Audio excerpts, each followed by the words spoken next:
माना कि पुरुष बलशाली है, परंतु जीतती हमेशा नारी है। कन्हैया के 56 भोग पर सिर्फ एक तुलसी भारी है। तुलसी घर के आंगन की शोभा होती है। तुलसी पवित्रता की निशानी है। हिंदुस्तान में तुलसी को पूजा जाता है। उसकी अनेक कथाएं कही जाती है और सुनी भी जाती है। किंतु आज हम तुलसी की कथाओं पर नहीं, तुलसी का हमारे हेल्थ पर क्या महत्व है, इस पर विस्तार से बात करेंगे।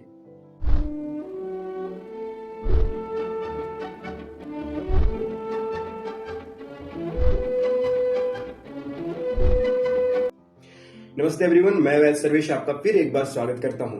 तुलसी, हम भारतीय इसे पवित्र पौधे के रूप में पूजते हैं। अनेक कथाओं में इसका महत्व दर्शाया गया है।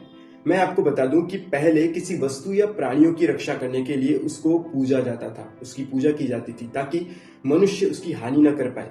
वैसे तो सभी पौधे बहुत गुणकारी होते हैं, किंतु फिर भी तुलसी को बाकियों से ज्यादा महत्व क्यों मिलता है?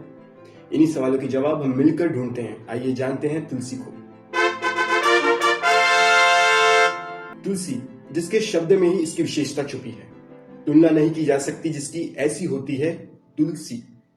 इसके और भी कई नाम होते हैं, जैसे गौरी, नागमाता, भूतग्नि, भूतेष्टा, अपेत राक्षसी।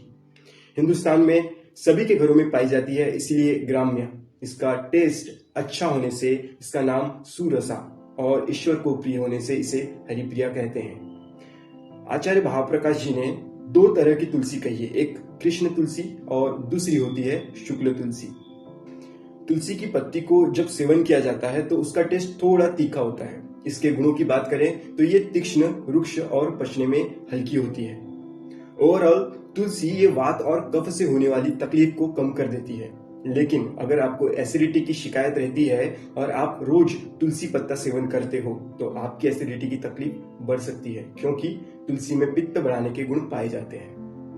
अब बात करते हैं कि तुलसी के किस भागों को औषधि के रूप में काम में लाया जाता है। तुलसी के पत्ते का उपयोग तो सभी जानते हैं, लेकिन तुलसी के बीज और तुलसी की जड़ का भी उपयोग दवा के लिए किया जाता है। इसीलिए तो तुलसी के पूरे पौधे की पूजा की जाती है। आयुर्वेद के अनुसार तुलसी में कई गुण होते हैं, जैसे कफ विनाशिनी, कफ से होने वाली तकलीफ को कम करती है। कृमि दोषहर, मतलब कीड़ों का नाश करती है। ये कीड़े बोले तो वायरस, बैक्टीरिया वगैरह वगैरह। और घर के सामने रहकर घर में कीड़ों को आने से भी रोकती है।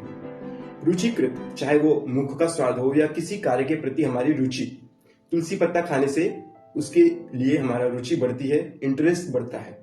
श्वास और कासहर, खांसी हो या श्वास लेने में तकलीफ हो, तुलसी से ये कम हो जाते हैं। और साथ ही तुलसी सेवन से भूख भी बढ़ जाती है। तुलसी यह दाहकृत है, शरीर की गर्मी को बढ़ाती है। शरीर में जलन हो रही हो तो तुलसी से जलन बढ़ जाती है। इसीलिए ठंड के मौसम में या बारिश से भीग कर आने के बाद तुलसी की चाय पीने से ठंड खत्म हो जाती है। इसकी खास बात यह है कि यह मानसिक बीमारियों को भी ठीक करती है। मिर्गी हो या भूलने की बीमारी हो, इसका रोज सेवन करने से इसमें फायदा होता है। अब मैं कुछ ऐसे प्रयोग बताऊंगा जिसको आप घर में करके कई तकलीफों से निजात पा सकते हो। जब शरीर पर खुजली ज्यादा होती हो तो तुलसी के पत्तों का पेस्ट उस भाग पर लगाने से खुजली जल्दी चली जाती है। अगर सर्दी की वजह से सिर दर्द होता है तो तुलसी के पत्तों के रस की 2 बूंदे दोनों नाक के छिद्रों में डालना शुरू कर दे। अपनी गर्मी से तुलसी सर्दी ठीक कर सर दर्द को कम कर देती है। जो भाई लोग स्मोक करते हैं उन्हें तो तुलसी खाना ही चाहिए, क्योंकि एक तो ये मुख की बदबू को खत्म करता है और दूसरा लंग कैंसर में भी इसका अच्छा प्रयोग होता है। अब मैं आपको तुलसी की एक अनसुनी बात बताता हूँ। पहले ऋषि मुनि जिनकी शादी नहीं हुई, ऐसे व्यक्तियों को तुलसी देते थे। इसका कारण यह है कि तुलसी यह काम शक्ति को कम कर देती है, ब्रह्मचर्य पालन करने में मदद करती है। इसीलिए जिन्हें काम वासना ज्यादा होती है या मास्टरबेशन ज्यादा करते हैं, उन्हें तुलसी का पत्ता रोज खाना चाहिए। पहले विधवा को इसी उद्देश्य से तुलसी के पत्तों का सेवन करवाया जाता था। इस तरह से अनगिनत लाभ देती है ये तुलसी। अब हम आपके मन में चलने वाले सवालों के जवाब देते हैं। पहला सवाल है कि क्या तुलसी के पत्ते से स्पर्म काउंट कम होते हैं? इसका जवाब हाँ है। स्टडी में प्रूफ हुआ है कि तुलसी की उष्णता से शुक्र बीज नाश होते हैं। इसीलिए जिन्हें बच्चों की ख्वाहिश है वे तुलसी रोज न खाएं। अगला सवाल है कि कहा जाता है कि तुलसी के पत्तों को चबाना नहीं चाहिए। मैं कहूंगा क्यों नहीं चबाना चाहिए। शारंगधर जी ने कहा है कि तुलसी के स्वरस, तुलसी के जूस का उपयोग करें। जब तुलसी को पीस कर उसके जूस का उपयोग कर सकते हैं तो चबाकर क्यों नहीं खा सकते। इसी तरह एक अगला जो सवाल है वो है कि क्या तुलसी रात को ऑक्सीजन देती है।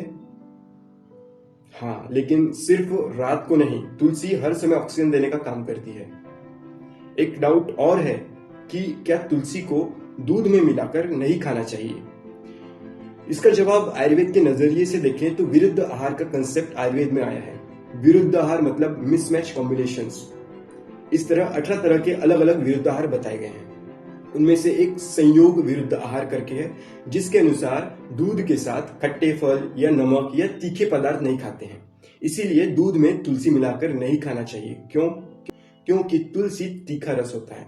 हालांकि आप तुलसी के पत्तों के साथ काली चाय बनाते समय थोड़ा अदरक और लौंग मिला सकते हैं, लेकिन उसमें दूध नहीं डालना चाहिए।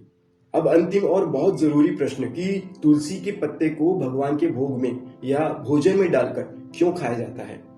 तुलसी स्वास्थ्य के लिए लाभदायक होती है, ये हमने देखा। तुलसी का एक खास गुण है कि तुलसी कृमिहर कही गई है, मतलब तुलसी के पत्ते के स्पर्श मात्र से भोजन या पानी में मौजूद वायरस, बैक्टीरिया, जो भी जीवाणु है वो खत्म हो जाते हैं। इसीलिए ग्रहण लगने के बाद पानी भोजन में भी तुलसी का पत्ता डालकर फिर खाया जाता था, क्योंकि ग्रहण लगने से हीट एनर्जी रुक जाती है, जिससे कई तरह के जीव जंतु निर्माण हो जाते हैं। इसीलिए उनको खत्म करने के लिए तुलसी के पत्ते का उपयोग प्रचलित था, जिसको पहले के जमाने में आस्था से जोड़कर जनता को समझाया गया था। वहीं तुलसी पर किए गए प्रयोगों से यह सिद्ध हुआ है कि ब्लड प्रेशर और डाइजेशन में संतुलन रखने के अलावा यह मानसिक रोगों के लिए भी लाभकारी है। इसीलिए कहते हैं कि भगवान का भोग लगाने के बाद तुलसी डालकर प्रसाद को ग्रहण करना चाहिए। तो तुलसी पर आज की जानकारी कैसी लगी जरूर बताएं और चैनल को सब्सक्राइब कर लें, जिससे आने वाले वीडियो आप तक आसानी से पहुंच पाए। Thank you.